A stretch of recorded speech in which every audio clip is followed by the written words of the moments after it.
Good morning.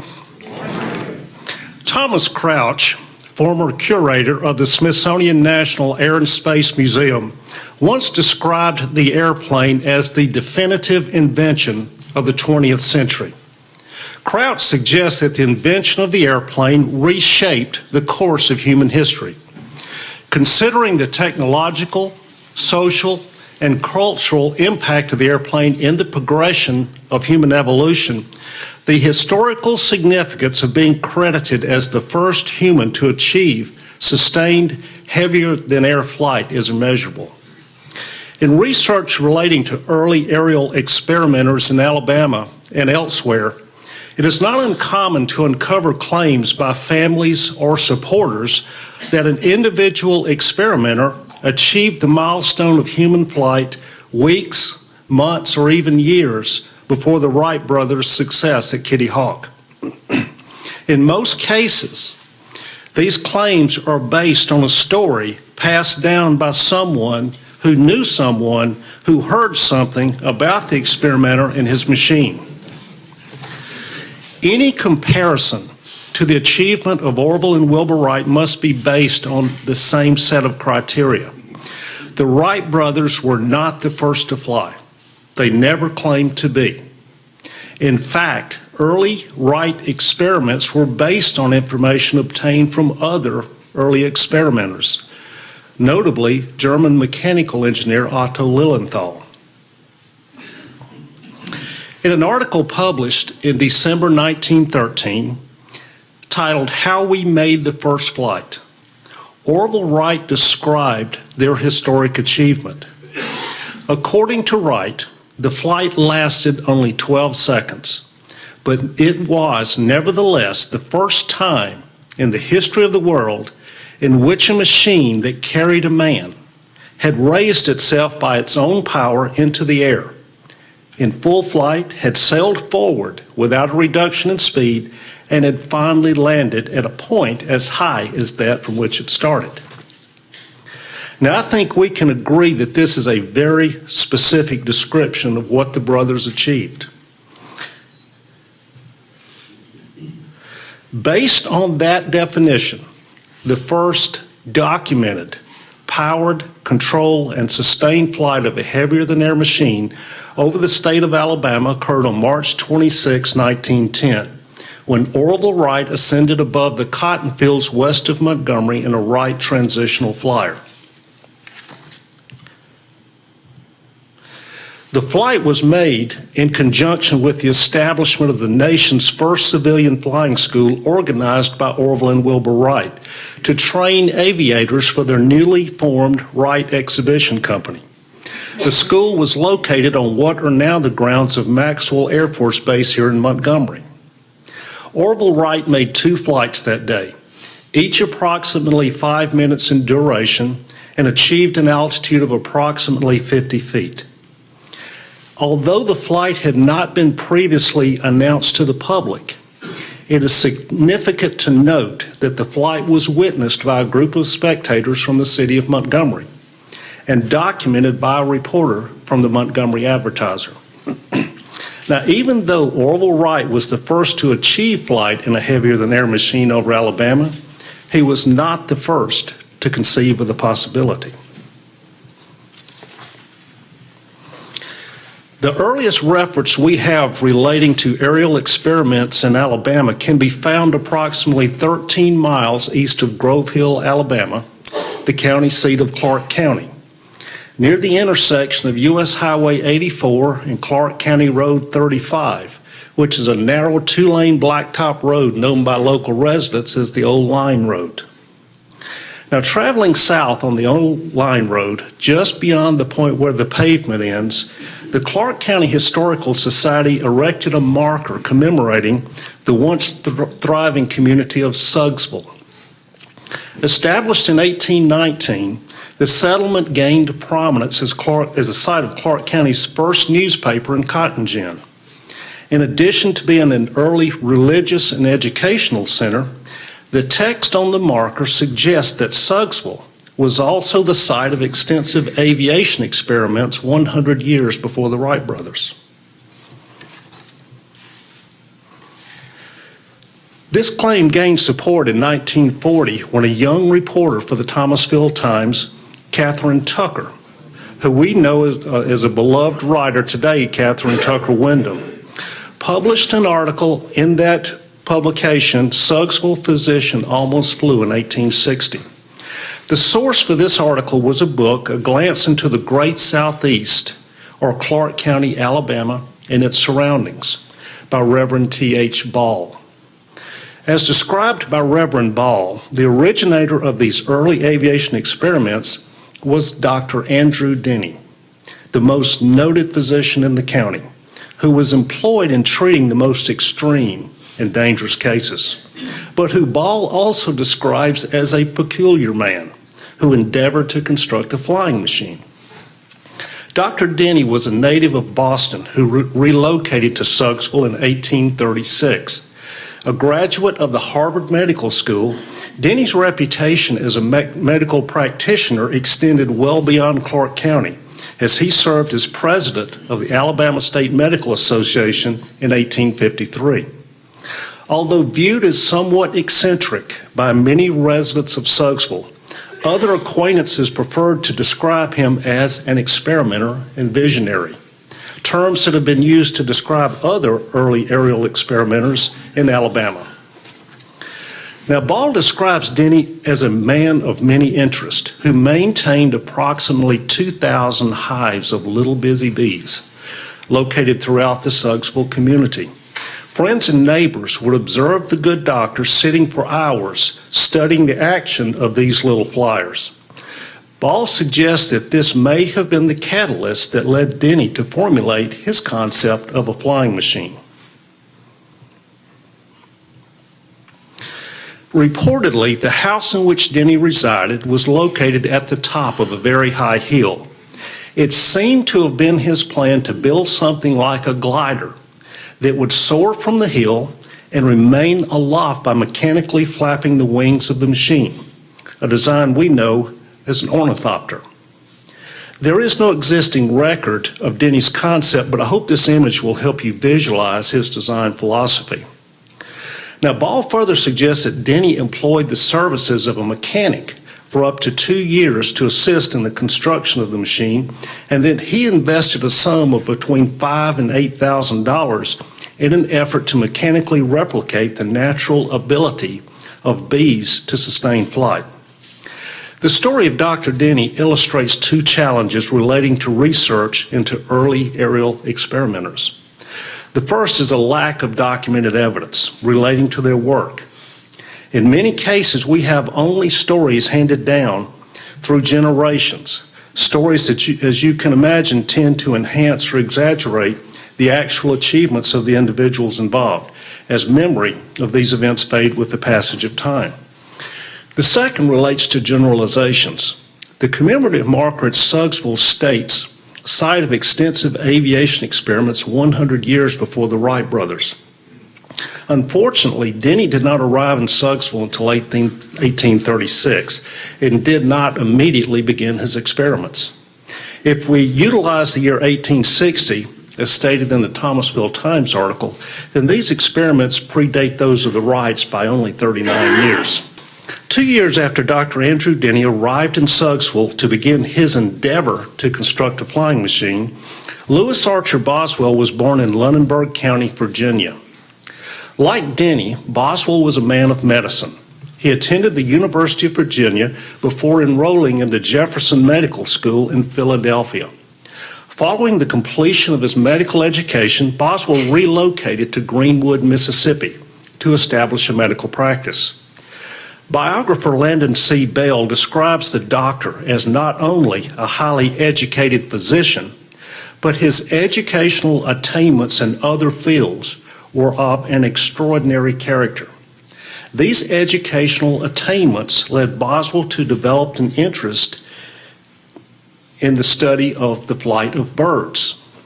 According to Bell, after reading an article relating to the mechanical aspects of the flight of birds, Boswell developed the belief that humans could fly through the air with proper adjustments. Bell states that the doctor began to construct a machine that embodied his ideas of the principles that should control the flight of a heavier-than-air mechanism. The machine constructed was described as a strange-looking contraption that might be called a flying bicycle. It had wings and worked by foot pedaling. Now, although no documentation exists that the design was ever tested, Boswell satisfied himself that his theory was correct. Now, again, this image is not the actual design of Dr. Boswell, but I hope it will give you an idea of his concept. It is interesting to note that Boswell then reportedly bundled the thing in a sack and sunk it in the Yazoo River near Greenwood. Although no explanation exists as to why Boswell destroyed the remnants of his first attempt at flight, it has been suggested that his actions were due to the ridicule he suffered within the community because of his experiments.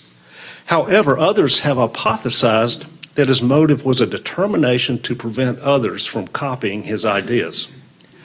In 1869, Boswell married and moved to the Red Hill Plantation in Talladega County, Alabama. The plantation was located on what are now the grounds of the Talladega Speedway. For the next 5 years, Boswell continued his inventive reflections into the concept of a manned flying machine. In April 1874, Boswell submitted an application to the United States Patent Office for improvements in aerial propeller wheels.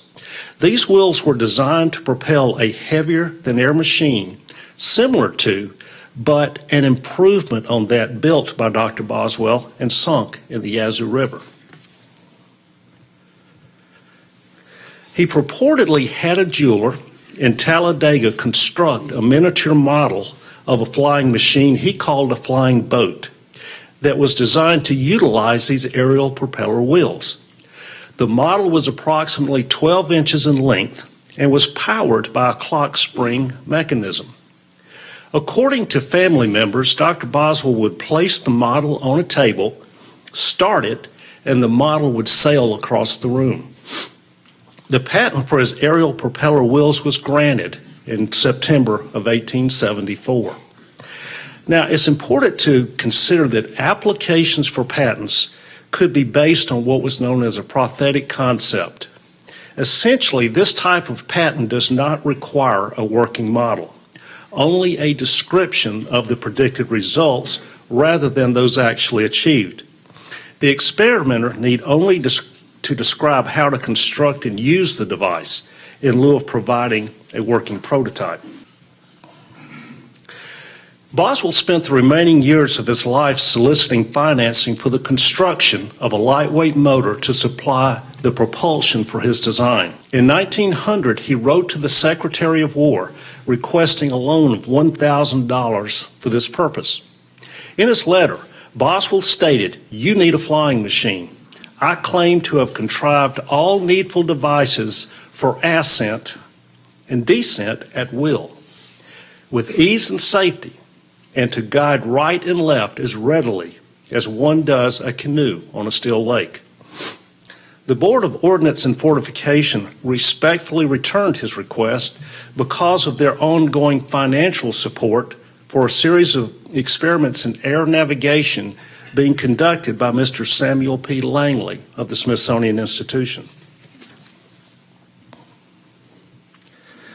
Boswell's claim to have contrived all needful devices for ascent and descent at will is possibly related to his second patent application submitted to the United States Patent Office in September 1901 for his design of a steering mechanism for dirigible airships. Now, I want you to note that this design does in fact incorporate three-axis control of pitch, which is nose up and nose down, roll, which is a movement of the wings, right and left, and yaw, nose left and nose right. Although this patent did specify a control system for dirigible airships, it seems to have been Boswell's intention to combine his designs for aerial propeller wheels and the steering mechanism to create a true heavier-than-air machine. In the years following his death in November 1909, it became common knowledge among a group of citizens of Talladega that Boswell had indeed flown a machine of his design long before the Wright brothers. The catalyst for this belief was an article that appeared in a July 1925 edition of the Birmingham News. The article was accompanied by a photograph of a Boswell design, that design being known as the Missionary, in flight over the hillsides of rural Calhoun County. I want you to note the likeness of Dr. Boswell in the lower right-hand corner of the image, observing the flight of his craft. The text accompanying the photographic image stated it was at Anniston, Alabama, that the first flight ever made by a heavier-than-air machine was reported to have taken place in November 1902. However, according to Boswell's daughter, the photographic image was part of an effort initiated to raise funds for his experiments. As such, the image was artificially produced. While there are stories by those who claim to have known someone who saw Boswell fly his machine, his daughter stated, "Papa spent most of his life in the study of this thing and was always making experiments, but he never flew. He could tell you how it could be done, but he did not do it." This is a model of a flying machine purportedly designed by Dr. Boswell in 1901. It has been suggested that Boswell submitted a model of this design to the Patent Bureau, but the model was never returned nor a patent issued. He then submitted the plans to a well-known aerial experimenter and designer, Glenn Curtiss, in the hopes that Curtiss could build a engine of sufficient power to launch the machine. Reportedly, Curtiss also failed to return the plans, instead adapting many of the design components for use on his own machines. As is the case with other aerial experimenters, it has been suggested that an agent for, or the Wright brothers themselves, offered to purchase the design. When a contract could not be reached, the Wrights, having become acquainted with the principles involved, used the designs without permission. I would direct your attention to these images of Boswell's patents for improvements in aerial propeller wheels and the steering mechanism for dirigible airships. Keep in mind that Boswell submitted the patent application for a steering mechanism in 1901, the same year that he reportedly combined these inventions into his final design. This is a type of issue that historians struggle to resolve. This design was supposedly completed in 1901, the same year that Boswell submitted his patent for the steering mechanism, even though this design utilizes a completely different system for control and propulsion. Furthermore, biographer Langdon Bell states that Dr. Boswell contemplated but never patented a complete flying machine that embraced in one mechanism the propellers and the steering devices covered by his patents. Our third aerial experimenter, John Ellis Fowler, was born in Saltillo, Mississippi in 1862. Fowler relocated to Mobile in 1884 and established a clock and sewing machine repair business in a small shop on Dauphin Street. Fowler was well known in Mobile for two reasons: his extraordinary mechanical ability and his activities as a street evangelist who spread the gospel from atop a produce box at the corner of Dauphin and Royal Streets in Mobile. More important, Fowler was an experimenter and inventor who developed an interest in the design and construction of a flying machine. Before his death in 1939, Fowler designed 3 flying machine prototypes. Now, unlike our previous experimenters, photographic evidence exists of 2 of these designs that were constructed behind a large wooden fence on the grounds of Monroe Park. To obtain financial support for his flying machine projects, Fowler charged an admission fee for spectators to enter the enclosure, to view the machine, and learn about his theories relating to flying machine and propeller design. The first of these designs utilized a cane chair to provide upright seating for the aviator. The machine sat on an undercarriage consisting of 4 bicycle-type wheels to be utilized for taking off and landing on the soft grass of Monroe Park. And you can note the wooden enclosure that protected the machine is visible in the background. And also note John Fowler seated in the machine itself.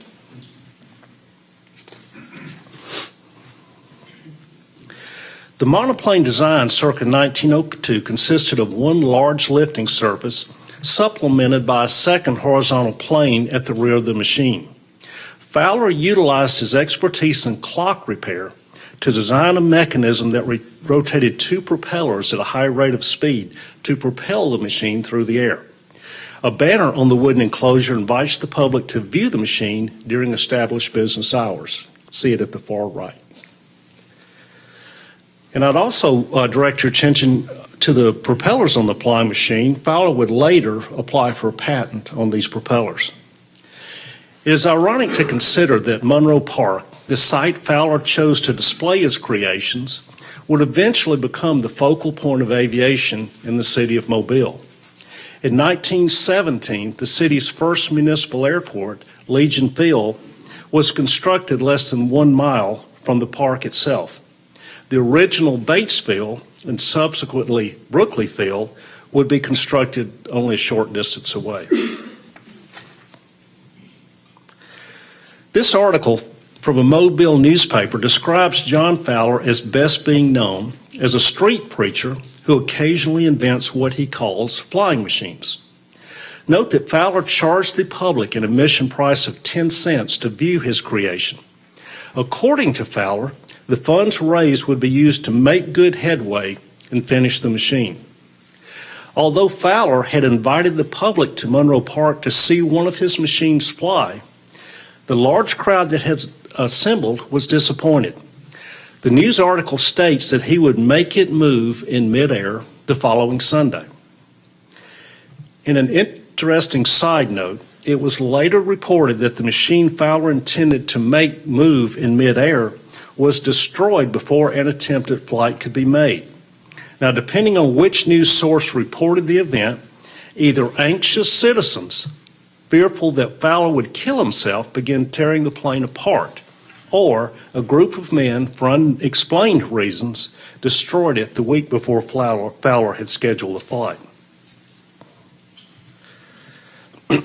Fowler's second flying machine to be constructed at Monroe Park was arranged for ascent and lighting from either the ground or water. The marine hull included a retractable landing gear for the purposes of launching from and landing the machine on a hard surface. The design consisted of 3 separate lifting surfaces: the bottom, intermediate, and top planes. Diagonal planes were situated between the horizontal planes to increase the lifting force produced by the 3 engines and propellers installed in the intermediate wing section. Fowler was assisted on this project by his brother Robert, shown sitting on the fuselage section in the foreground. Now, I want you to consider the size of this design by noting Fowler sitting on the upper wing plane section. Fowler believed that the diagonal planes, once covered with fabric, would produce a strong lifting effect that would shorten the distance the flying machine traveled on the surface before taking to the air. The complex design included a mechanism to allow the forward edges of the wings to be inclined upward to cause the nose of the machine to lift into the air. Turning the machine was achieved by tilting the wings in opposite directions. The rudder surface, hinged to allow lateral and vertical movement, was installed at the rear of the machine to assist in turns, climbs, and descents. Fowler's patent application for his flying machine design was approved on June 22, 1926. Simultaneous with his flying machine patent, John Fowler was awarded a patent for his propeller for flying machines design. The patent application for Fowler's propeller provided for an improved propeller in which great pulling effect is secured with less speed of the motor. The propeller was designed to be utilized with his improved flying machine. Now, Fowler's reputation as an aerial experimenter extended well beyond the state of Alabama. As you will note by this article that appeared in the Poughkeepsie, New York, Eagle News on September 9, 1926, shortly after he received patents for his flying machine and propeller design. John Fowler died in October 1939 and was buried in an unmarked grave in Magnolia Cemetery in Mobile. In March 1997, admirers and relatives commemorated the life of the inventor by erecting a headstone that proclaims, "John Ellis Fowler, Pioneer of Flight." As was the case with our two previous experimenters, there have been reports that John Fowler actually achieved sustained flight in one of his designs. John Fowler did fly, but not in a machine of his own construction. In 1924, Fowler was taken aloft at the original Bates Field in Mobile, a short distance from the Monroe Park location where he displayed his flying machine designs.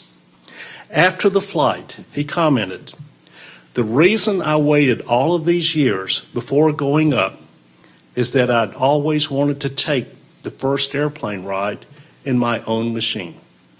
While the flight was enjoyable, I cannot say that it gave me any thrill." Although our fourth and final experimenter lacked formal education, William Lafayette Quick was considered an innovator. He operated Quick's Mill near the community of Newmarket, located approximately 15 miles northwest of Huntsville. The mill consisted of a blacksmith's forge, foundry, sawmill, cotton gin, grist mill, and the first electric generator in rural Madison County. An experimenter and inventor, Quick received a patent in 1884 for his design of an agricultural implement known as a hillside plow. An astute observer of nature, William Quick believed that he could devise and construct a flying machine based on the study of the flight of buzzards and the designs he observed in nature.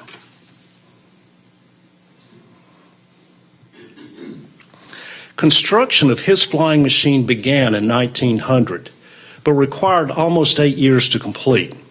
It has been suggested that the delay was caused by his inability to secure an engine of sufficient power to lift his machine.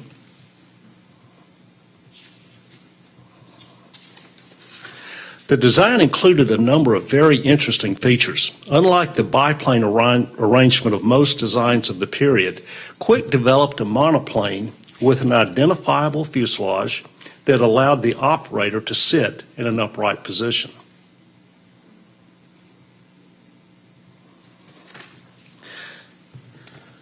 Note the mechanism to control up and down movement of the machine. The harness was to be worn by the operator. Leaning forward would cause the nose of the machine to be inclined upward. Positioning the body aft caused the machine to descend.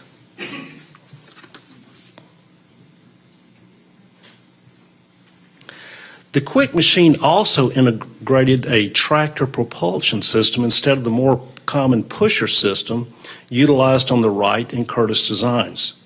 Furthermore, instead of using a landing skid undercarriage arrangements like the Wrights, Quick developed a wheel landing gear that included 2 main wheels and a steerable tail wheel.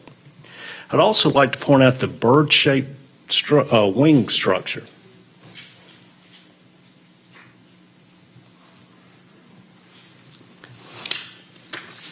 Although no historical evidence exists to substantiate the event, family members relate that in 1908, William Quick made one attempt to get his machine into the air. According to his eldest son, the machine was transported to a relatively flat field located on the Quick farm. The field had a slight rise before sloping gently downhill. Quick believed that the field was well suited to aid in the production of lift. And this is really interesting.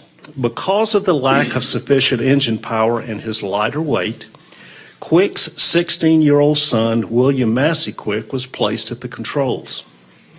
After starting the motor, the machine began to roll slowly across the grass. Gaining speed, the machine reached the rise in the field, shivered like a kite, and then lurched into the air.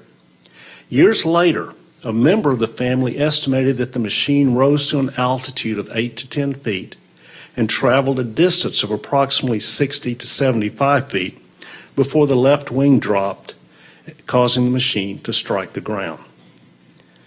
You can imagine that was quite a ride for a 16-year-old. Immediately following the attempted flight, Will Quick reportedly stated, "Not enough power, boys, not enough power." Following the event, the machine was hauled to a nearby creek bed where it remained for several years. It was eventually moved to a machine shed located on the Quick farm. The original flying machine remained untouched until 1964, when members of the local chapter of the Experimental Aircraft Association received permission to restore it. After a 4-year restoration effort, the flying machine of William Quick was placed on display in the terminal building of the Birmingham Airport before being relocated for permanent display at the United States Space and Rocket Center in Huntsville. Although Quick never attempted another flight with his invention, he continued his efforts to improve the design. On October 12, 1913, the United States Patent Office issued a patent for his improved flying machine. The design was significantly different from his earlier machine in that it included a folding wing mechanism, a retractable landing gear, as well as an improved pitch control mechanism. In 2003, Brian Landrum and Angeline Noir of the University of Alabama Huntsville conducted research on the 1908 Quick design to determine if, in fact, the machine was capable of sustained flight. Although the study was inconclusive regarding the 1908 machine, Landrum and Noir did determine that several of the patented improvements on the 1913 machine resulted in a design that almost certainly would not fly. In 1982, in recognition of his contributions to aviation in Alabama, William Lafayette Quick was inducted into the Alabama Aviation Hall of Fame. Now, although the efforts of Alabama's early aerial experimenters were eclipsed by the success of the Wright brothers, each of these individual innovators should be celebrated for their achievements. Thomas Crouch, aviation historian and former curator of the National Air and Space Museum, stated that these aerial experimenters were trying to fly at a time when other people laughed at the notion. Even though they were not able to achieve the ultimate breakthrough, they should be recognized as the pioneers that they were. Thank you so much for your time today.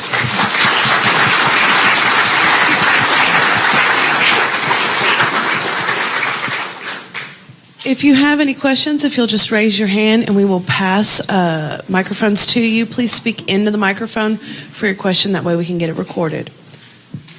Any questions?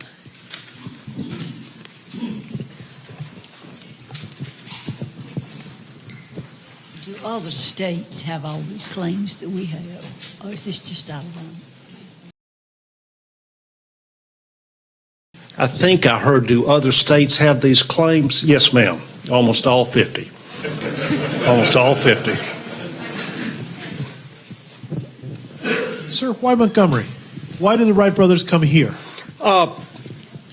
They originally planned to establish their flying school at Huffman Prairie in Dayton, but the winter months were very windy and very cold for the open air flying that they were doing. Wilbur Wright did a survey of several southern states to include Georgia, Tennessee, and Alabama.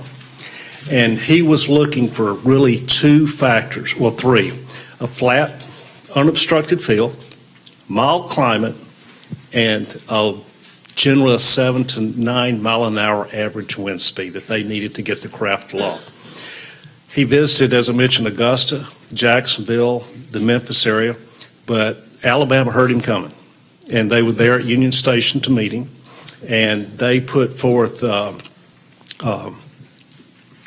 group to include one of the property owners, Mr. Cone, and that set up on the grounds of Wardenau Maxwell Air Force Base.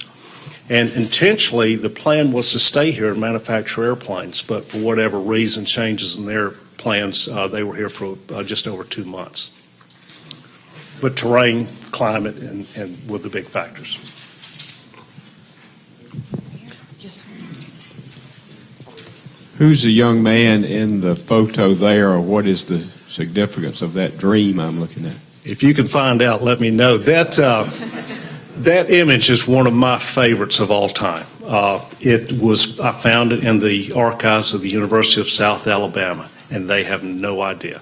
The image is at least 100 years old. I think they call it the daguerreotype, and I would love to know.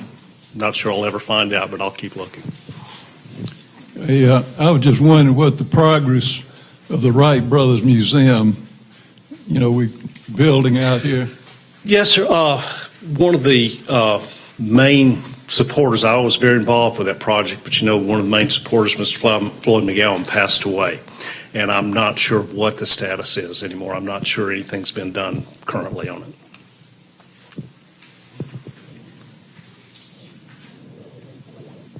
Any other questions? No.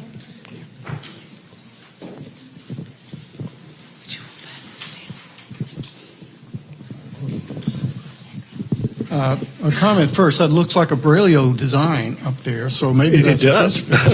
But I know the photograph is about turn of the century, 1900. So my question is, a lot of these early designers, one of the major problems was power. Absolutely. And it seems to me that Charlie Taylor, who worked for the Wrights and designed and built that aluminum block 4-cylinder engine, doesn't get nearly as much credit as he should for their success. That's an excellent point, and one I agree wholeheartedly. The Wrights did, over their experimentation period, more than 2,000 experimental glides in an unpowered machine to try to perfect the system of control.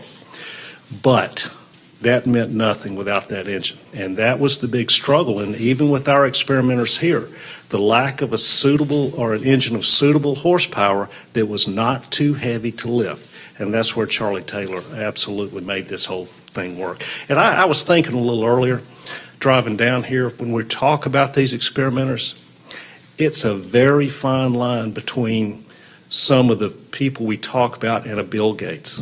If Boswell had found an engine, we would be having a totally different discussion. And who knows where it would have led this state. So you're absolutely correct. All the ingredients came together, the right people. And without that engine, the Wrights, I don't think, would have been first. Yeah. I apologize for the flippant nature of the question. No, that's fine. But as a pilot and an engineer, would you get in the cockpit of any of these aircraft you showed us? 35 years ago? Yeah. Responsibilities tend to increase in life, but I will tell you kind of a funny story. I was visiting the Wright Interpretive Center in Dayton, and they have somewhat of a simulator and of their first design. And I won't embarrass myself to tell you how many attempts it took me to get it just around the flying field. What they did was incredible when you consider that they were flying that for the first time in a 27-knot gusting wind. That's a young man's challenge, trust me.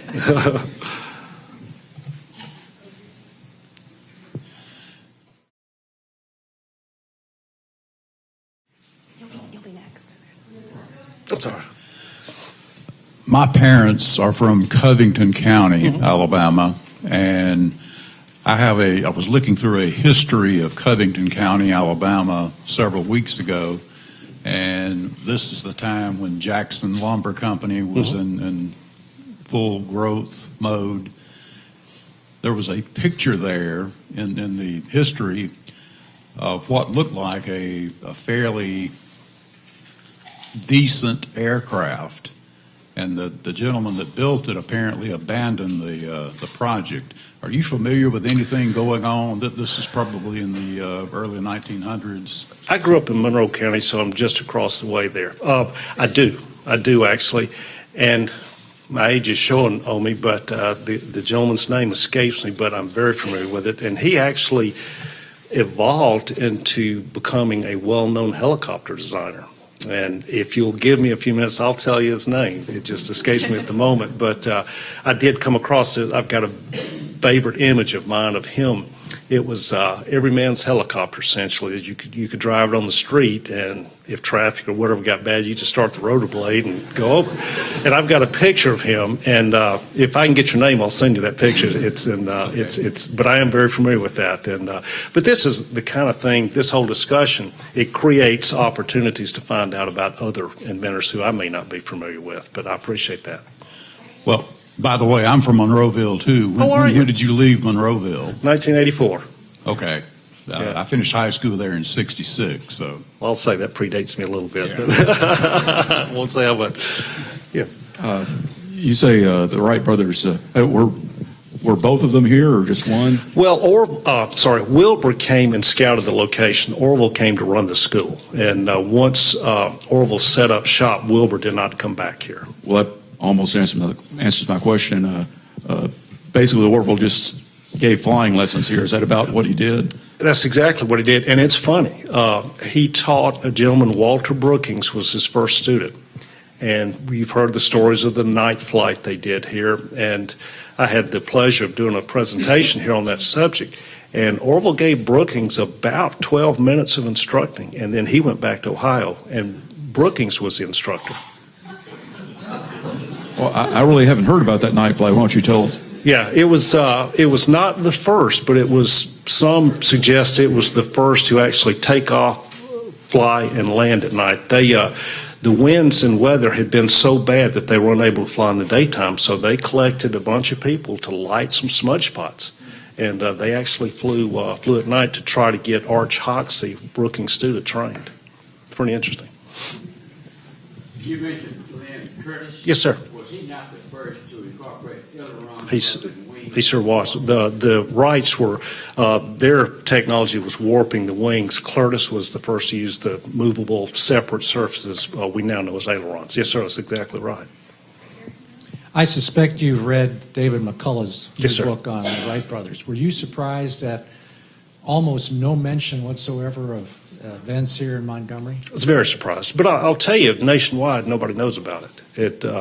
And I was as involved in aviation history as anybody, and until 10 years ago, I only had heard vague stories about it. But it's a wonderful story, and to actually have the first civilian flying school right here and teaching these aviators to fly. And yes, it was, but I will say, and this in no way is a criticism of Mr. McCullough, but he spent more time talking about development and those sorts of things. I find that the post-flight events of the Wright were equally fascinating, and especially the trip here. But there are some couple good books that do go into great detail on their time in Montgomery. Is it your understanding that the pilot who you mentioned was trained by Orville? Walter Brookings, yes, sir. Walter Brookings. He was the only one that ever became a pilot here in Montgomery? There were any other graduates? Walter Brookings was the only one that completed training, and again, we're talking about 12 minutes. Walter started teaching Arch Hoxsey before they called these guys back. And I will say that Walter Brookings was the only survivor of the people the Wrights taught. He was the only survivor. There were about 12 of them. They were all killed. All killed in Wright machines. Yes, sir.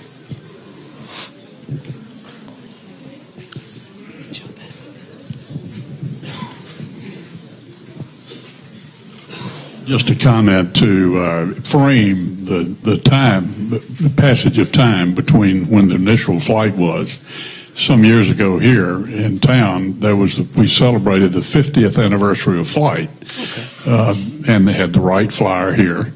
And fortunately, otherwise, I was able to fly in it. Were you? And I want to tell you, those guys had courage. They were determined. The real comment, though, that really has stuck with me is we had two speakers that day. The first speaker, as memory serves me, was Wilbur's daughter, right, who was the first female in flight. Uncle Orville took her up for a flight, and she spoke, and it was really captivating. The other speaker was the commander of the space shuttle who had landed within the past week, and it really framed what's happened so quickly in this revolution. That's exactly right. Great comment. I just read a story of Orville. He was doing a presentation at the Smithsonian, and he's getting on an airliner. And he's thinking just 30, 35 years ago, we could barely stay in flight. And your point also is well taken. A friend of mine, Ken Hyde, who built replicas of these Wright machines. Now, he was a retired airline pilot, flown old airplanes all his life. And he had an accident in a Wright replica. So you're absolutely right. And the Wrights built them that way, unstable for a purpose, so they wouldn't get lackadaisical in trying to fly it. So it was a lot of work to keep it upright. Well, yes, sir. In terms of historiography, what are some of the best caches or sources of material on early Alabama? Thank you. Right now, there's no one place I could tell you to go, and I hope to convince Director Murray that maybe we can start one here at some point. This is, I would say, and you well know your research, that there's just, if you're talking about military, obviously Maxwell, but I go through newspapers, libraries, anything I can find. And when you get started along this line, people start calling and say, hey, did you know or did you find out? So I really just can't give you a straight answer. It's just, I'll read something in a book unrelated to anything, and there's a mention in there of something that happened in Alabama. But as far as this, Southern Museum of Flight had some stuff in their archives. I found things here. And but a lot of this on Denny is just happened across it.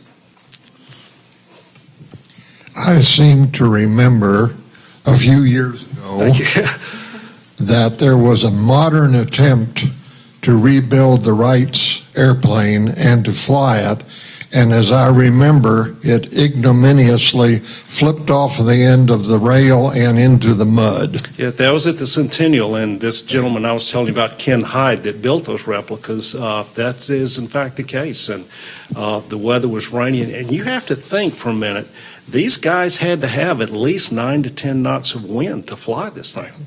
And this day it was rainy, it was damp, it was humid, and the thing wouldn't even lift off the tracks. But it just goes to show you what the accomplishment of the Wright brothers was. Absolutely. And how iffy it was. How, I mean, it depended on small issues, just a few knots of wind. Well, and none of us can really appreciate the effort. It was a 4-year effort for them, almost constant research and engineering, and they had to reinvent or invent a lot of the things that they needed to make that happen. So their dedication was incredible. Well, thank you so much for coming. I think that was all. Thank you.